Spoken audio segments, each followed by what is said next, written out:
വിവിധ ദേവാലയങ്ങളിൽ കുരിശിന്റെ വഴിയും പ്രത്യേക പ്രാർത്ഥനകളും നടന്നു.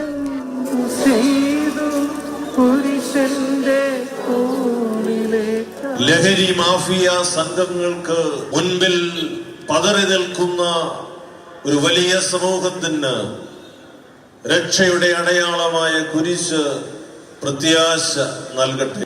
കോഴിക്കോട് ദേവമാതാ കത്തീഡ്രലിൽ നടന്ന കുരിശിന്റെ വഴിക്ക് ആർച്ച് ബിഷപ്പ് വർഗീസ് ചക്കാലക്കൽ നേതൃത്വം നൽകി.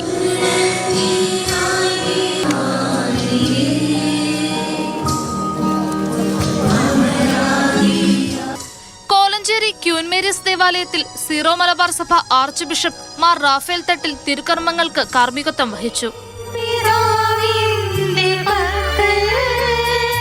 മണർകാട് സെന്റ് മേരീസ് പള്ളിയിൽ ദുഃഖവെള്ളി ശുശ്രൂഷകൾക്ക് യാക്കോബായ സഭാധ്യക്ഷൻ ശ്രേഷ്ഠ ബസേലിയോസ് ജോസഫ് കാത്തോലിക്ക ബാവ കാർമ്മികത്വം വഹിച്ചു. 5:30 പ്രഭാത നമസ്കാരവും തുടർന്ന് പ്രദക്ഷിണവും നടന്നു.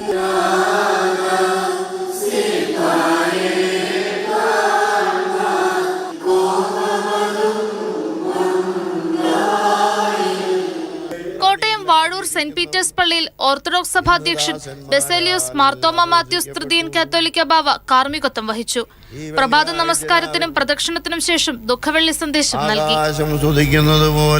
സ്തുതിക്കുന്നത് പോലും അല്പമായിരിക്കുന്നവന്റെ തിരുമുഖത്ത് അവർ അശുദ്ധമായ തുപ്പൽ ചിന്തിയും. ആകാശവും ആകാശങ്ങളുടെ ആകാശവും തന്റെ സ്തുതിയെ അട്ടഹസിക്കുന്നവൻ ഇന്ന് ചമ്മട്ടികളാ.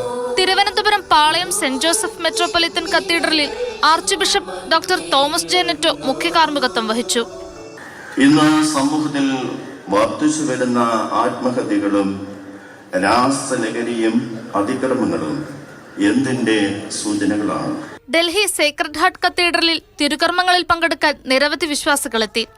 മലയാളികളുടെ നേതൃത്വത്തിൽ കുരിശിന്റെ വഴി സംഘടിപ്പിച്ചു.